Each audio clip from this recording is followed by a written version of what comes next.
Breaking news today. Putin's election for president is now underway. After 24 years in power, Vladimir Putin will likely seek a fifth term as president of Russia when elections are held next year.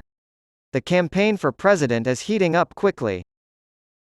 On November 9, Putin was seen on television visiting a sick young boy in the hospital. Unfortunately, the meeting did not go as expected. The boy, clearly unsettled by the attention in what was clearly a set piece to make Putin look human, refused to speak to the Russian president and kept pulling the covers over his head, despite his mother's best efforts to get him to come out from under them. As the month threatened to take the boy's phone away for 2 days if he didn't talk to Russia's most powerful man, Putin stood awkwardly in the doorway. It was a failure. The vignette could well turn out to be a blueprint for the rest of the campaign, with Russians trying to pull the covers over their collective heads while the Kremlin presses them with feel-good messaging and the state machine keeps pulling the covers down. According to Meduza, it's already clear that the Kremlin will try to downplay the war in Ukraine and instead promote a narrative that everything is fine in Russia while the West is in disarray. Putin has not yet commented officially on whether or not he will run for president, but if he does, he will almost certainly win the election. This is not because the system is rigged, but because he is still genuinely popular. Most Russians recall the anarchy and poverty of the Yeltsin years, but since Putin's ascension to power in 2000, the country has experienced a decade of growth and rising prosperity. Putin revised the labor code, instituted a flat income tax of 13%, one of the lowest in Europe, and increased public sector wages by roughly 10% annually for a decade to bring them in line with private sector wages, all of which are policies widely regarded as his most significant achievements during this time period. Most importantly, he brought stability to Russia and helped the country recover from the embarrassment of losing its superpower status. While promoting Russian conservative family values based on Orthodox Christianity, which have broad appeal across all of Eastern Europe, he has been portraying the West and effete liberals. According to Meduza, who cites sources within Putin's administration, the Kremlin now plans to capitalize on this narrative by portraying Putin as the architect of Russia's transformation into an island of tranquility, in stark contrast to a belligerent West bent on expanding its global hegemony. The Kremlin also has a lot of raw data to analyze.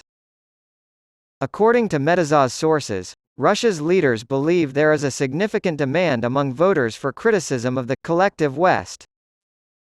A source stated to Meduza, "Whenever the president speaks about this issue, criticizing the West, we see his approval ratings go up." Surveys conducted by the Russian government-funded VTSIOM pollster have reported similar results, though Meduza could not independently confirm the direct impact of such criticism on Putin's popularity.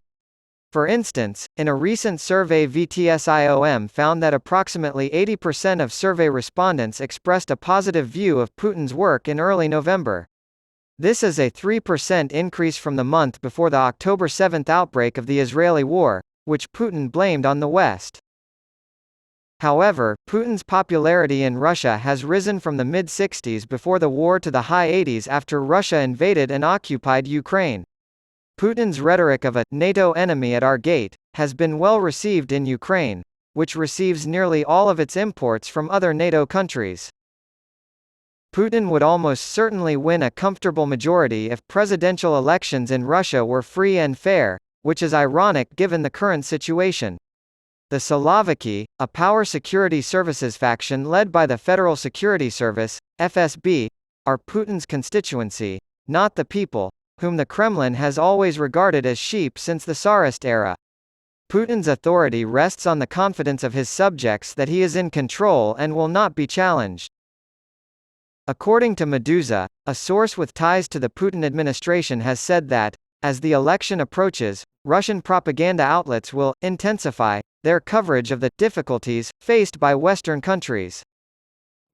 Recent news stories have ranged from lighthearted accounts of a bedbug infestation in Paris to dire predictions of Europe's deindustrialization due to a lack of Russian energy and raw materials. And his country's economy has done reasonably well. The oil embargo has been a dud, and Russia has been able to sidestep most of the sanctions by allying with countries that aren't targets. Sanctions imposed in the wake of an invasion have worn off, and stores are once again stocked with the vast majority of the goods that vanished. There is talk of overheating in the Russian economy, and real and nominal incomes have been on the upswing for the first time in nearly a decade. The shifting international climate has also benefited Putin. There has been widespread criticism of the United States' unwavering support of Israel and failure to prevent the indiscriminate bombing of helpless civilians in the Gaza Strip since Hamas's attack on October 7.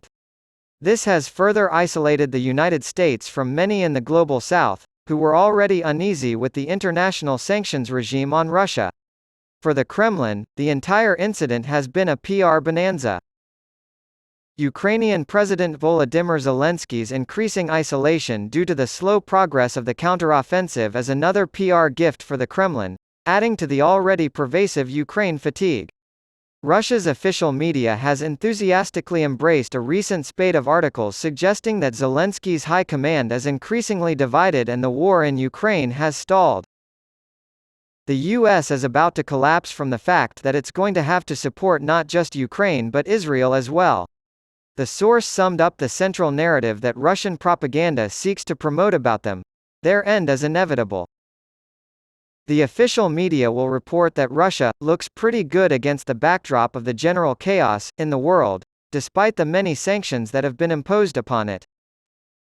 It is expected that the war in Ukraine will remain in the background of the campaign, according to sources cited by Meduza.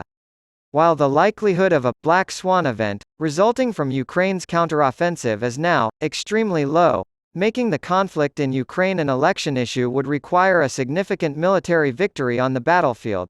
This is highly improbable given that Russia is just as poorly armed as Ukraine.